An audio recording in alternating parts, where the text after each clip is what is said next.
Hey everybody, this is Stefan, the CEO and founder of Subbly, and you are listening to the Subscription Rockstars podcast. I have a very special and interesting guest with me today. Yep, rock on. I have Eric Musick, and that's a lovely irony, by the way. I love your last name, Eric. And Eric is the co-founder of Louis and Lea, established in 2019. Eric and his wife started an eco-friendly subscription box company to better help prepare parents and pamper baby from birthday to birthday. Before starting the subscription box company, Eric was a pig farmer turned cable guy for the last 15 years. Yep. He is also the co-owner of Adam and Eve Weddings and Designs, a wedding rental company. Eric has also recently launched his own podcast called The Subscription Box Show, where he helps aspiring and existing subscription box entrepreneurs start or grow their own businesses. Like that's so interesting in so many different ways. I can't even express that enough. So Eric, thanks for joining the show, man. Oh, thanks for having me on. This is like a dream come true, man. This is one of the first subscription podcasts I was listening to, and it was just the Box Biz and you guys launched, and then of course Julie launched in November of 2019, I think. Julie Ball with her podcast. So yeah, it's come full circle. I'm on your show, so this is great. Thanks for having me on. Yeah, of course, man. Like, and you had us on yours as well. So now it's kind of like full circle. And I love that you're a host and I'm a host. And it's going to be an interesting one because I wonder if I'm already feeling like I'm being interviewed. I don't know why. I'm a little nervous. And I think that's just because we've had that dynamic before, maybe. I don't know. Yeah, no, it's good. This is awesome. First of all, love what you're doing with Louis and Lea. That's a really cool and beautiful business idea. And you're obviously doing something special there, considering it's eco-friendly and what's going on right now. And then also, I'm really curious about the pig farming and being a cable guy and turning into an entrepreneur. Like, how did that come about? How did you start Louis and Lea? Yeah, so Louis and Lea, that's a novel in itself, Stefan. But so yeah, the pig farmer stuff. So I unlike most of the guests I've had on my show and probably on your show, I did not grow up entrepreneurial at all. Not your typical entrepreneurial. I did not have the lemonade stands. I could not give a crap about that stuff. I was super ODD, just want to hang out with my friends and have some fun. And then it kind of caught up on me. School was somewhat easy for me, actually. Like, I never studied for anything, but I kind of flew by with C's and B's just by kind of winging it. So I kind of winged that into like the next step after high school. So I graduated and then I went to university for 1 year. In Canada, where I'm from here, there's something called University One. So what I did is I took University One. It's to kind of help you prepare maybe for what you want to go into next if you're not sure. Some people know they want to be doctors. They want to be this or that. I had no clue what I wanted to do. So I just kind of took this University One. It's kind of like a smorgasbord of stuff you take, and hopefully it helps you point you in a direction. Okay. Didn't help me at all, but I did grow up. So I did that. And then my parents said they would pay for that first year. After that, I was on my own.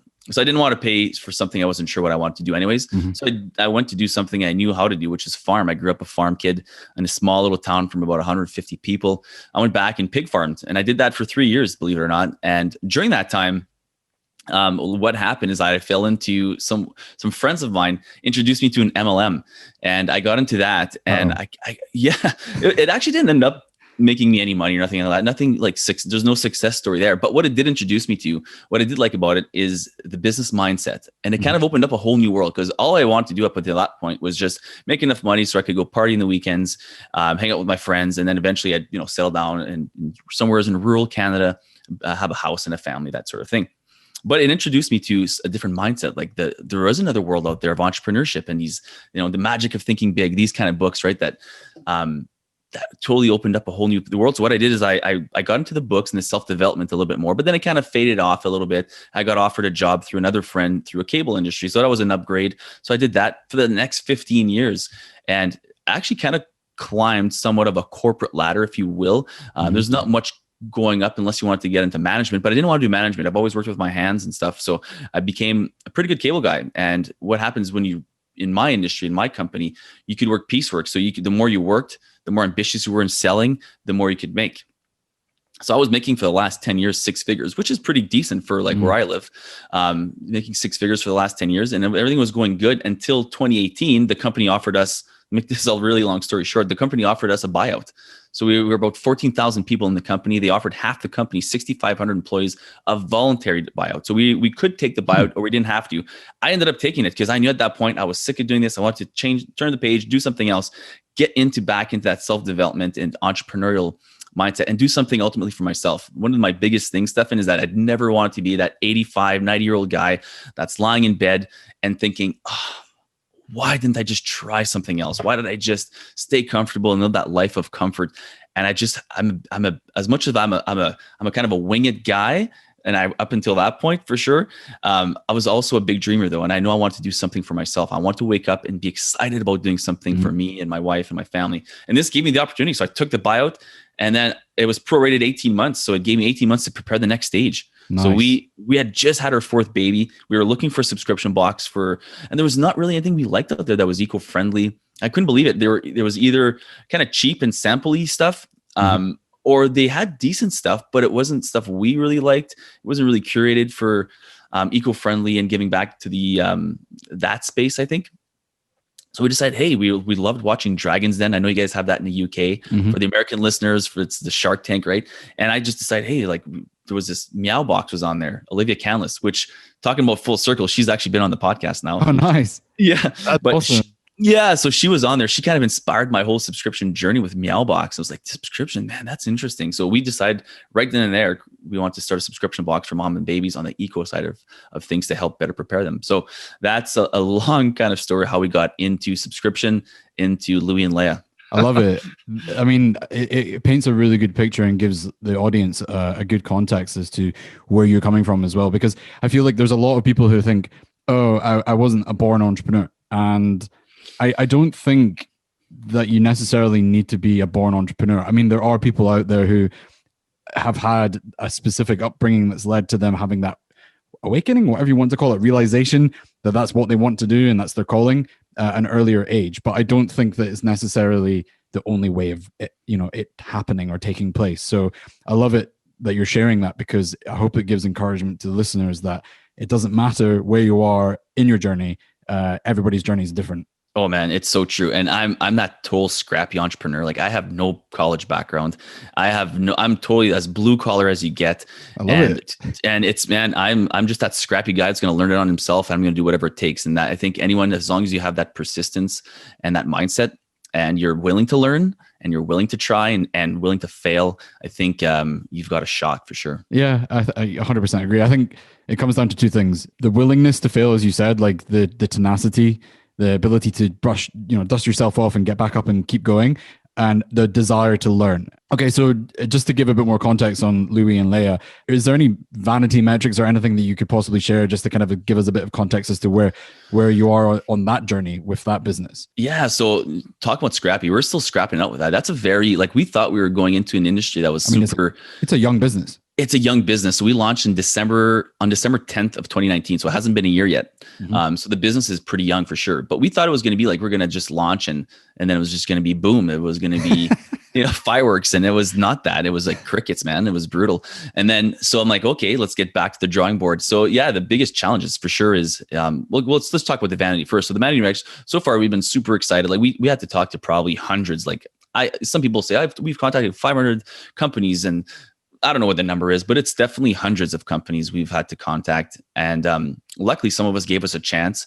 And we're super proud to work with local ones here in Canada. So here in my province of Manitoba, there is a lot of local manufacturers that hand make our shirts. They hand make our bath stuff. They hand make our soaps. All this stuff is handmade. And we try to go from there. If we can't find locally this way, then we go outsource into our country and then into North America. And of course, some things are international as well, but everything is super eco-friendly from our boxes. And you want to talk about vanity, some people, we call it greenwashing in our industry. When someone says they're eco-friendly, oh yeah, we're an eco-friendly company, we provide sustainability. Well, maybe they do to a certain degree, but they don't fully go as far as they can. And if you want to talk about a metric that we're super proud of, is that everything from our boxes to our packaging is made 100% eco-friendly. So for example, our boxes we get from Eco Enclose, they're made from 100% recycled material, not just, for an example of a company that could say that they're eco-friendly, Stefan, they might say, oh yeah, our boxes are green and they have the Sustainable Forestry Initiative, which they might source their paper, but it's still raw material and they still have to cut down trees to get those. And then they say they can recycle the boxes. Well, our boxes And the stuff that goes inside, the paper, the packaging, the ink is made from algae. The boxes are made from 100% recycled material, so they don't have to cut down anything. So when we say we're eco-friendly, we are eco-friendly. Like our clothes is made from organic. Actually, yeah, exactly. So we're proud to do that and proud to work with handmade local artisans. That's probably our biggest kudos for sure. I love that. Yeah, it's funny because I do feel like a lot of companies are just trying to check a box now with we're eco-friendly, or we're working towards carbon neutrality, and it's something that's in the back of my mind as well. Considering, obviously from a responsibility point of view, we run a tech company that that businesses use to run their businesses, and there's some level of responsibility that comes with that. And I think that especially when it comes to like servers and stuff like that, they're burning electricity, basically using a lot of electricity. So it's in the back of my mind. So I love hearing your energy on that. It's very inspiring, and I'm thinking more about it now after it. So thanks for sharing that. Cool. So what has been your biggest challenge to date with Louis and Lea so far? Well, if I had to coin my own phrase, maximizing audience exposure with minimal ad budget. So, I mean, just like anyone else, man, like you can have the greatest project in the world or the greatest product in the world, but if no one knows about it, you're screwed. So we're playing. So like I was trying to kind of get into before, like I think when we got in, we thought we were going to have fireworks and we're just going to, this is like a market that's untapped. Well, guess what? It's not untapped. Every market's is busy and somewhat saturated. So yeah, we're playing against some pretty big players now, and especially in our space, what you have now to challenge with is you have celebrities coming out with boxes, whether it's Honest Company or these different Hello Bello, and you have celebrities with unlimited budgets, with marketing teams, with a lot of money to push forward. So those are kind of some uphill battles we've been running against. So I'd say the biggest so far has just been trying to gain exposure in front of our ideal audience with a minimal ad spend. Distribution, it's so important. And yeah, I mean, have you got any tactical things that you can share with the audience that have helped you along the way? Yeah, you know what? And talking to the podcast has helped me a lot, just to interview these entrepreneurs when they talk about organic growth. It sounds easier. They make it sound easier maybe, and sometimes it's than it actually is, right? But I think some things like getting on live and getting social media is huge. You can get onto your social media and get live and be vulnerable, I think, on there.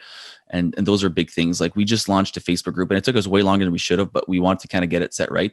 But already we're seeing the fruits of that. Being live on social media, doing contests and running that, and just getting people to share the content. Those are great ways to do that. Influencers, I think to a certain degree, you don't have to pay.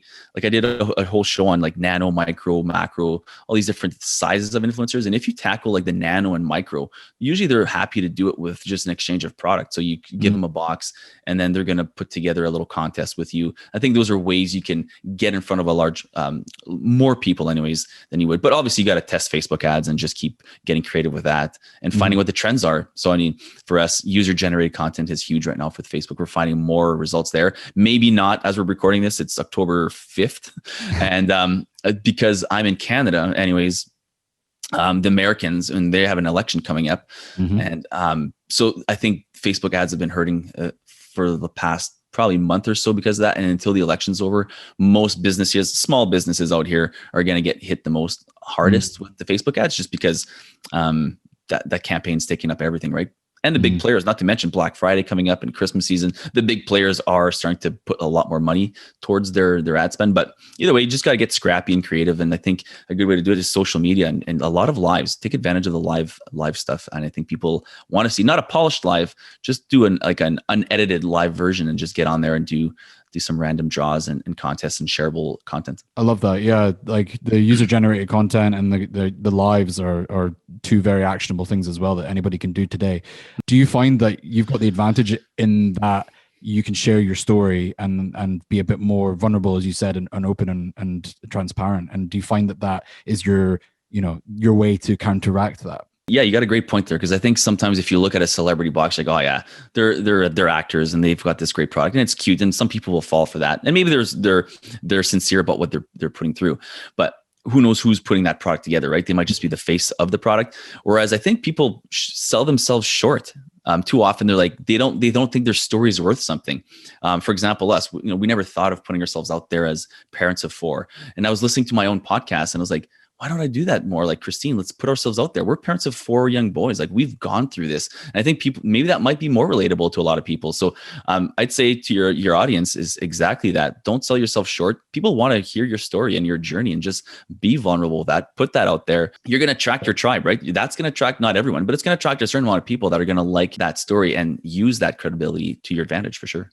Yeah, I'm a big proponent for community and the kind of openness and transparency and getting really close to your customers, because that's your kind of advantage really when are you bootstrapped? Yeah, we're bootstrapped for sure. Yeah. We have, yeah, oh yeah, absolutely. Okay, cool. Yeah. So when you're bootstrapped, it's kind of like another advantage, like to get really close to those customers and learn from them. Yep. Speaking of Black Friday and Cyber Monday and all these other holidays that are coming up, have you got any kind of big plans for that? Because that's a huge time, an opportunity for subscription businesses. I mean, gifting is massive in our industry. Yeah, we have plans for sure. We haven't came out with it yet. We're still kind of finalizing stuff. And I actually just had someone on my podcast talk about Black Friday. So we're going to implement a lot of her stuff that she went through. She had 11 tips, 12 nice. Of their bonus tip on Black Friday. So that was super helpful because this is our first Black Friday. Mm-hmm. But I think the biggest one that I took away was that you don't necessarily have to do massive discounts. As in the subscription industry, margins are already slim. Mm-hmm. But as long as maybe your LTV, your lifetime value, you might be able to do some upfront discounts. But another way to do it, if you're kind of bootstrapped and don't have that flexibility, is to add products. Maybe there's some product that you've got left behind. As I'm saying this, I'm looking at my shelves full of products. It's like, okay, that didn't sell so well. So what we could do is put that in, so you can have it still kind of offer the same discount that you would, but maybe add in some bonus products and kind of push that value. What's the value of those products and stuff? And another one that stuck out to me is have some high-priced luxury items. So let's say if you're in the makeup industry, for example, right, you have a makeup box. Well, you could have like some high-priced, like this lady, what she was talking about. Her name is Billy Belogan. She was talking about having a fridge, a makeup fridge. And I'm probably saying that wrong.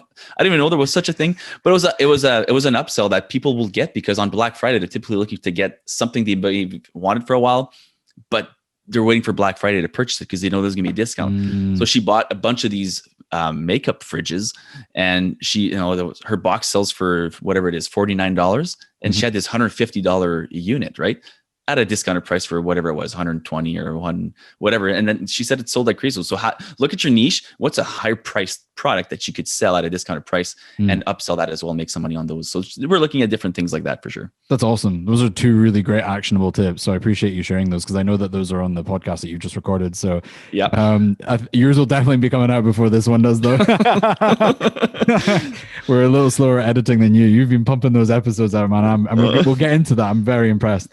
Okay, so if you were to start again, what would you approach it differently? And if you would, how would you approach it?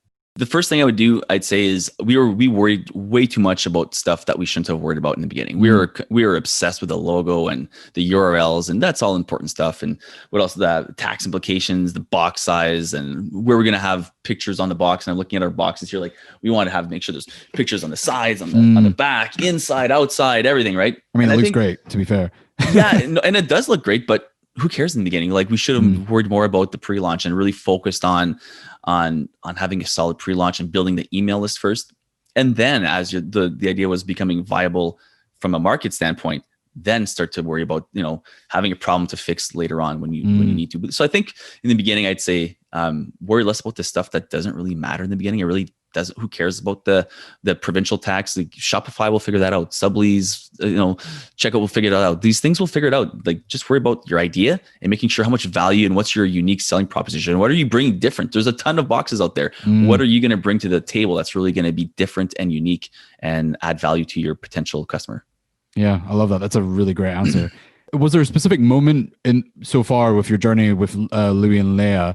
Has there been a specific moment where you felt like, oh, we're doing it, we're successful now, or we're getting closer to success that we have, we had dreamed about? Yeah, I'll let you know when we get there. But I know it's such a new company, but have you had any moments like that so far? Yeah, there's always moments. I mean, it's a roller coaster, right? Totally. I mean, Darren Hardy talks about there's ups and downs, and all of a sudden you have a good month and things are rocking, and then you'll have one like, what the heck happened there? Like September, for example, here with the Facebook ads was like, what the heck happened there? And then you just got to be like, okay, well, just we got to figure this out again. And you just have to, there's highs and lows, and you got to kind of stay even keeled to a certain degree, right? Because it's like watching your investments. You probably shouldn't look at your investments because you're going to go nuts. It's going to drive you crazy. As long as you're doing the right things and you're investing in yourself. And I know these are kind of sound cliche, but they're true. Like you got to kind of stay grounded and just keep working on it and keep trying to improve all the time. And that includes really improving in your working on yourself, I think, as well as your business for sure. I know that you've got a lot on your plate. Obviously, you've got the subscription show, the wedding rental company, and then you've got Louis and Lea. Has there been any like tactical things that you've implemented in your personal life, basically, that have helped you manage all these different projects? I think finally, in the beginning, we like, oh, we'll never be able to hire someone. We're bootstrapped. It's just me and Christine. We'll just have to do this until forever. But I think there's ways, automation, setting up more automation because we have so many things on the go. So for example, for the wedding line company, we just like to partner with a wedding venue and just offset that there. And we just collect like a percentage of royalty. So they get a percentage to take care of it and handle that. So that's an example of automation there.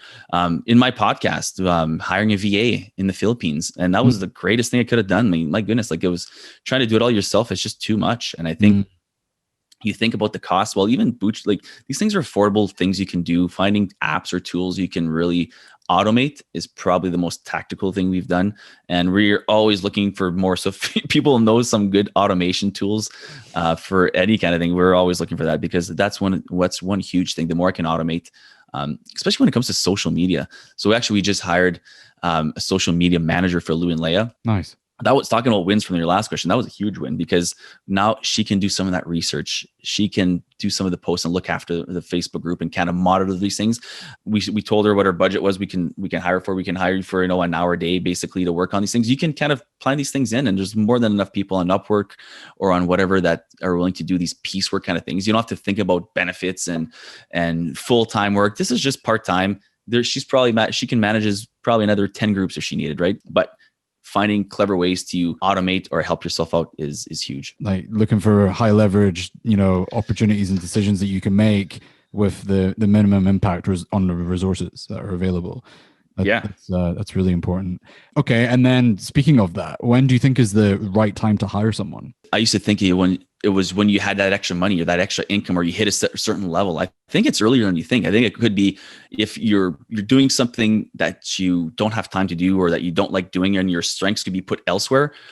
Double down on your strengths and hire that out. Again, whether it's a VA or if it's an actual assistant in an office space, whatever that looks like to you and your budget. But I mean, I think it's earlier than you think is the right time to hire someone. As soon as you think you got overwhelmed coming in, I think it's something to look at that. And there's so many clever ways now. And if you're intimidated by the word VA, like a virtual assistant, or if you're not too sure how to find a good one, there's more than enough reviews now and reputable sites. And we use PayPal to pay our VAs, and it's been no problem. You can track everything there for tax purposes, and you can put notes, and it's accepted worldwide. So I mean, there's no better way. So I think earlier than you think is the answer to that one. The overwhelm comment you made is a really poignant comment, because I think that there's different stages in the business where you will feel overwhelmed, with certain things. And it's, as you said, when you hit that point, it's trying to automate it and hire someone to take that responsibility off your plate so you can focus on higher leverage, levers in the business, basically. Yeah. Well, just for example, like graphic design, right? That's a huge part of subscription industries. Like you're always tweaking your site or these different things, and people are like, oh, I'm going to learn Canva, or how much time are you spending on that? Like, frankly, would it be not worth it to maybe go on Upwork or on onlinejobs.ph, hire a VA for, piecework and free up all that time and headache for you? Like, unless you got a built-in graphic designer, there's probably better ways your time could be used in trying to learn a new program on making your site look professional or your content look great, right? Yeah, definitely. I want to segue now a little bit. I don't have a graceful way of doing this because these are two very different projects. But the next project I want to talk about is the subscription box show. Now, obviously in the background, you've got the Louis and Lea logo, which looks great. And then you've got the subscription box show podcast, which is on the right. And you're also wearing the t-shirt, which I love. So, Yeah. I mean, I've got my Subbly cap on, so we're both. Yeah. You should always be repping. You should always be repping your always stuff. be repping, always be representing your brand. Yeah. I love what you're doing. First of all, I just want to say massive shout out and kudos to Eric for the subscription box show. The amount of value that it delivers is insane. It's seriously well done. And I wish I had more time to, do something as valuable as what you've done. So kudos to you, man. Yeah, we've all got our plates full. So I mean, it's you're in a different spot, but I love what you're doing as well. But I really appreciate the compliment. My goodness, that's no, seriously. Yeah. I think that you've genuinely done what needed to be done. That's the best way I can put it. The way that you approach it is extremely personable as well, and I love the way you do it. So first of all, the first question I've got is, what led you to start the subscription box show? Well, it was to help myself as well for my own subscription box business. And so going back to the personal development phase when I was, I had those 18 months to kind of figure out my business. When I consume stuff, like I said, I'm scrappy and blue collar. So I need to really figure this out. I've never been an entrepreneur. So what am I going to do what I do best and just learn online and find out ways to do. So I looked for podcasts. I looked for all these different things. And I think yours came in the summer. Or somewhere. When did you first launch? It was like question. It was September, August or something, right? Yeah. And I was like, oh man, this is finally someone's putting out this, because I was already part of your Facebook group. I was like, finally, another podcast. And then Julie came out in November. It was almost too late because I already made the decision. I had invested a ton of money. So to kind of bring it back, when I was going into self-development, I really loved this podcast called Build Your Network. I think who you know is very important. And I think building your network is very important. And this podcast is dedicated to doing that the right way, which is adding value, expecting nothing in return. But just anyways, so he had a coaching program for podcasts. So I took him up on it. I flew to Vegas a couple times to do that. Oh, nice. It was a very expensive that's course. Cool though. That sounds like fun. It was fun. It was super businessy. It wasn't even on the strip or nothing. People were like, oh, Vegas, yeah, that's cool. No, it was this suburb of Las Vegas. I stayed at a Days Inn or whatever it was, a Comfort Inn, these cheap hotels. And I stayed there for 2 nights and flew back. It was a full day and it was very expensive. I invested over 5 figures in this program. But what it did is laid down a foundation of what I need to do for the podcast. And that was last September. So basically a year ago is when I flew out there and did that. And then I put together the course, which I wanted to consume. So I like another podcast I love is Entrepreneurs on Fire. Mm-hmm. He puts out content. Back in the day, he would do 5 days a week. And I think for a while he did 7 days a week. But that's how I like to consume is I was on the road all the time, driving as a cable guy, going job to job. And I could listen to hours of podcasts. Yeah. There just wasn't enough out there for me.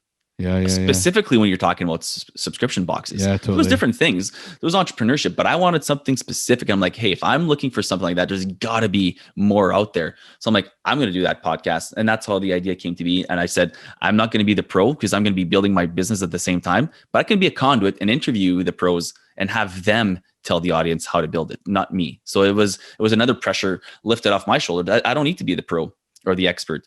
I'm going to interview the experts and let them tell the audience because they've been there and done that. And that's, I think, the best way to learn. Wow.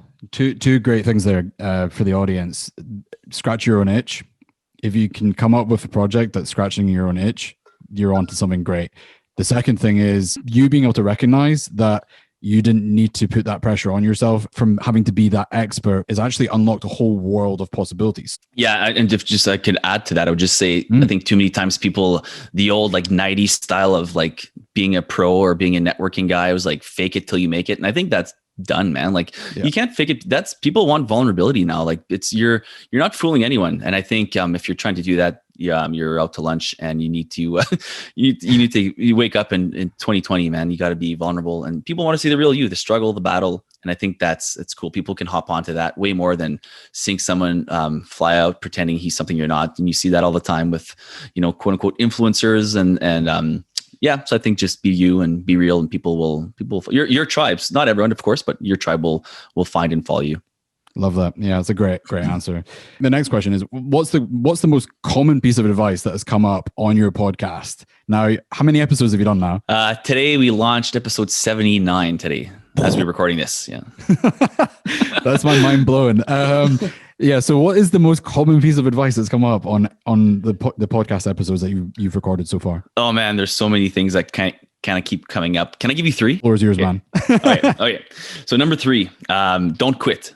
That's probably the one that a lot of them talk about. Most quit a little bit too soon. And it's too bad because they get all excited and they have this idea in their head and then they find out a couple things. Either, there's going to be more work involved than I thought. or they get discouraged because there's already other people in that space. Well, don't worry about those things, right? Don't quit. Just find something like we talked about earlier, something unique that you can add different value to, and don't sell yourself short. Use your own experience and your own story that you might not think is valuable, but some people will. So don't quit would be number 3. Number 2, don't be afraid to say no. As entrepreneurs, we want to say yes to everything, especially in the beginning. I was taking, we typically have this shiny object syndrome, right? Where like everything that comes up. And as a guy that likes to consume a lot of content, this is a huge struggle to this day yet. And I've learned to have to say no because I'm like, oh, I want to take this course or this book. And then, oh, that book offers an upsell here. And I was just pulled in all these different directions. And even on a personal state, if that's not your style, it might be in a personal way where, friends ask you to do this and family asks you to do that. And sometimes you just got to learn to say no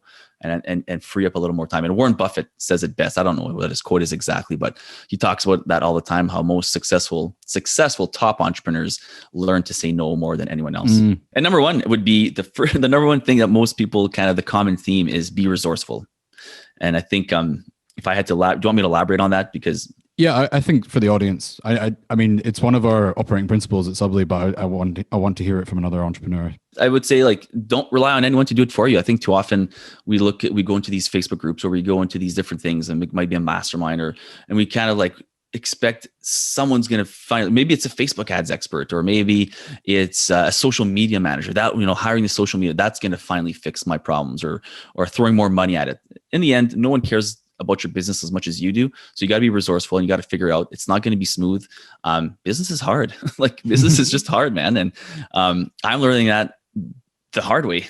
if I could say that, it's super challenging, but as long as I don't quit and I'm resourceful, I think those are 2 key things. And if I had to add the third one, that don't be afraid to say no. With those 3, keep those top of mind. It's going to help me along my own journey as well. Those are great takeaways. Thanks for sharing those. Okay. And then what's, I mean, I ask everybody this question. Actually, have you asked this question? What's the biggest problem that people have faced in general with your podcast guests? Maybe I've answered that. I've asked that a couple of times, but I think, it's just kind of what we talked about before, is getting in front. I think for me, and I think for everyone, the way it might be indirectly them talking about this, but it's getting in front of your ICA, right? Your ideal customer avatar. That's the biggest challenge. It's such a noisy world out there.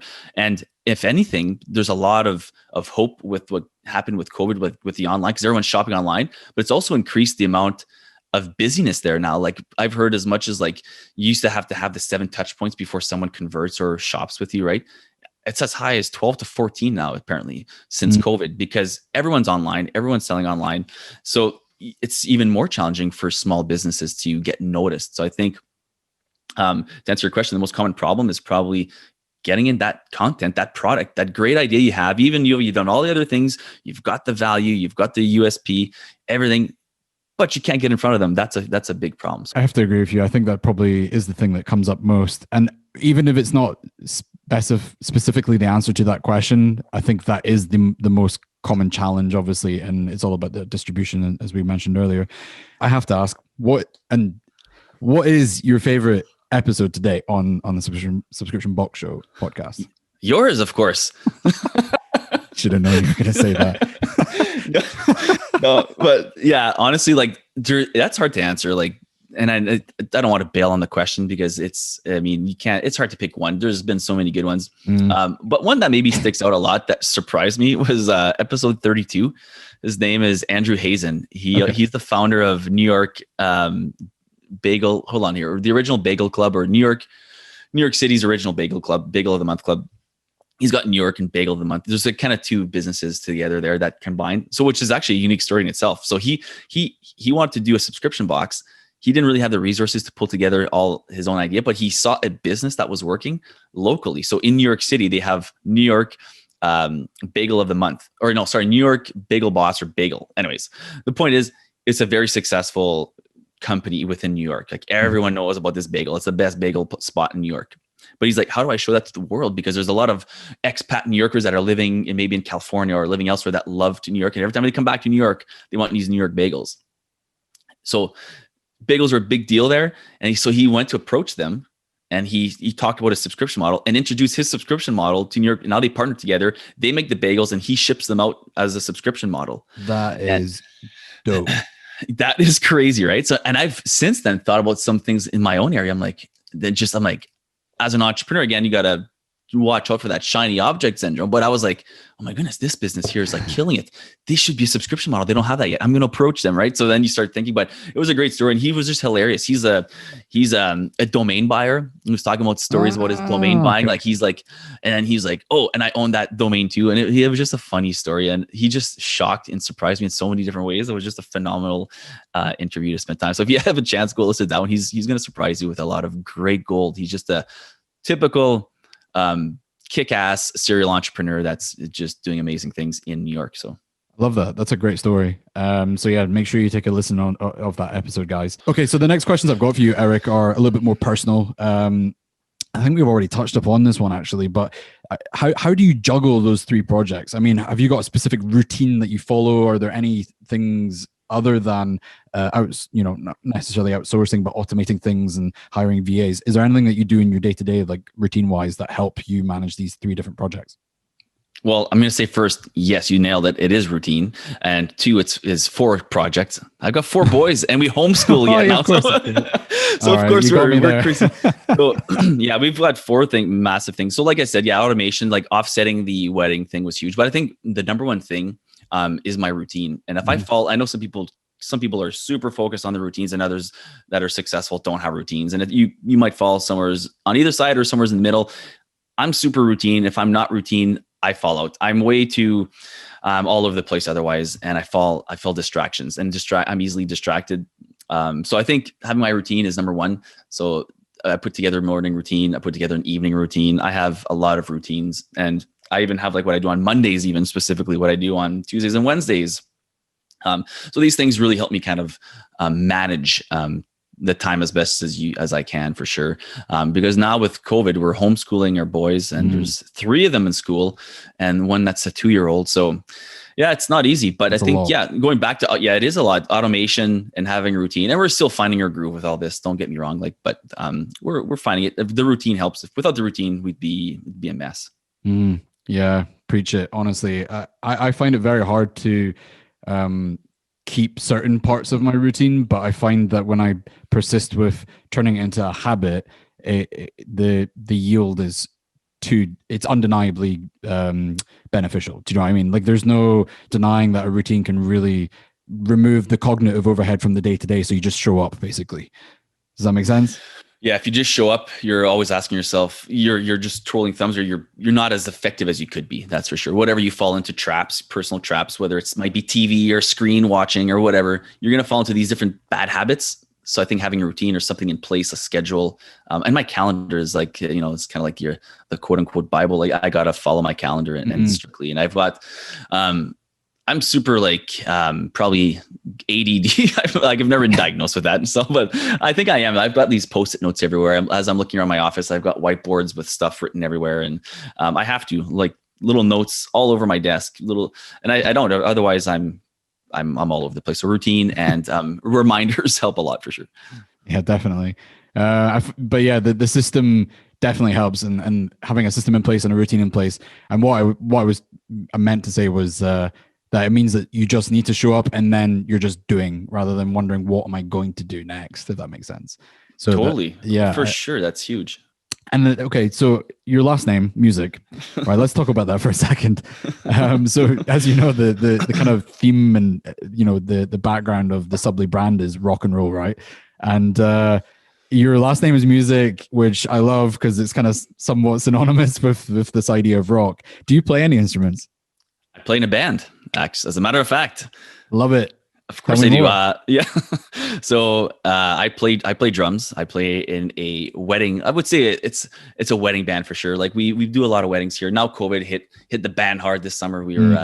We only had a couple of gigs as everything was canceled, but we usually typically do a lot of weddings, a lot of festivals, local festivals around here, private gigs, corporate gigs, Christmas gigs, that kind of thing.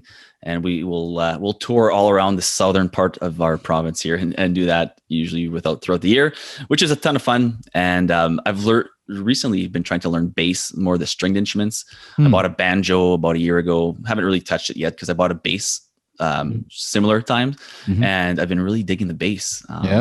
Yeah, it's been a lot of fun. So A little bit of slapping the bass, man. Slapping bass. I was going to say it, but you said it. So there we go. I love it. Nice one. Well, I think it's very fitting that you're on the Subscription Rockstars podcast then. So yeah, for sure. Okay, so I've got a quick fire round, and I'm going to ask you a question, and you'll either just actually you'll know what to do. You'll know exactly what to do. So the first question is phone or computer? Laptop. Sorry. Fair. I'll take that. Yeah. Okay, what's the number one book that you'd recommend? The Compound Effect by Darren Hardy. All day. Top book of all time for me. Adding that one to my reading list. Actually, somebody was talking about Compound Effect yesterday. It's so good. It's so good. Yeah, I need to read it. What business excites you right now? Subscription-based business, any beer subscription. Like when we kind of talked about this, I think it was off air, right? Mm-hmm.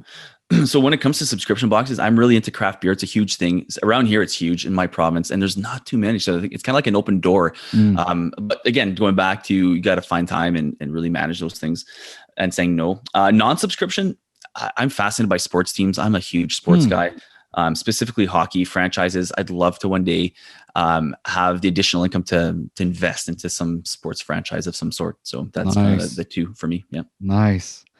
That's awesome. And in your opinion, what's the most exciting trend right now? Ditching Facebook ads for organic reach.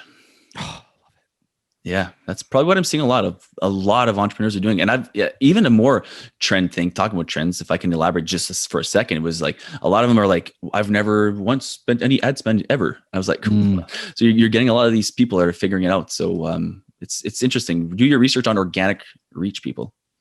The brand is coming back, in my opinion. Yeah, great. That's great. That's a great point. Yeah. It feels very synonymous with what you just said.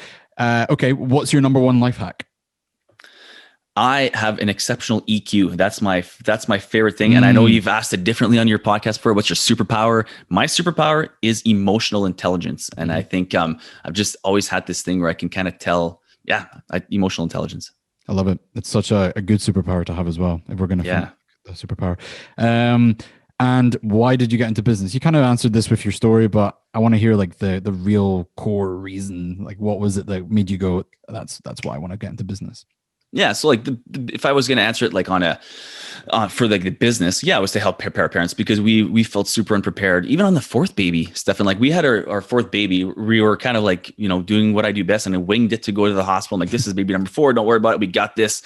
And then get to the hospital, like, holy cow, like we were so unprepared here. We forgot a bunch of things. We're texting our parents to bring us this, bring us that.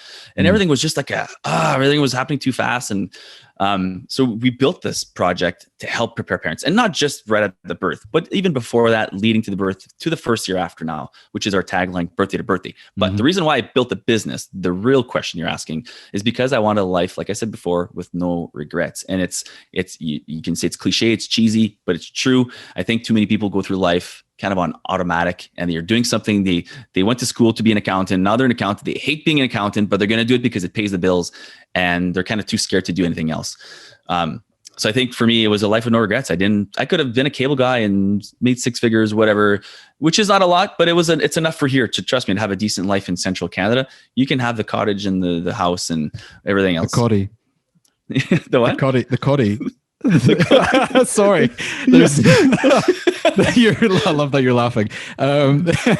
There was this guy on Instagram, and he's like the Canadian guy, and he does these like joke videos, and they're obviously poking fun at like Canadian culture and like the words and stuff that they use, and he calls it the cotty. Is that right? Well, I call it the cottage, but the cotty. That's so funny. But yeah, just going back to that, like, it's just having that no regrets, man. I don't want to be one day looking back saying, why didn't I at least just try? And it's honestly what was the burning thing. That combined with every day waking up doing something you're not excited about. I'm like, I'm 38. I'm like, I cannot keep doing this. And at the time I was 36 when the buyout was offered. And I was like, I can't keep doing this for another 30 years or 25 years or 20 years, whatever it is. I got to do something I love, whatever that is. And to be honest, it wasn't doing something subscription boxes for moms and babies specifically that excited me. But my wife made a massive point. She's like, listen, it's going to be working for yourself. It might be not the niche you're super excited about, moms and babies, but it's something we can work for, which eventually could lead to something else as well, right? So I always kept that in the back of my mind. I'm like, yeah, but now that I'm actually doing it, I love being in what I'm doing, and you kind of learn. You learn to love it, and I just kind of love where I'm at now. And one day it's going to afford the opportunity to do different things, whether it's a beer subscription, whether it's a craft brewery on my own and having like a little brew pub or something out here in Canada where you can have to come and visit. And then sports teams, those kind of things, those are other passions, but this will allow the lifestyle hopefully one day to tap into those, which if you don't take a chance ever, I think you're out to lunch. So yeah, that's a great takeaway, man. And, I've got one more thing to ask you, which is, where can people find you?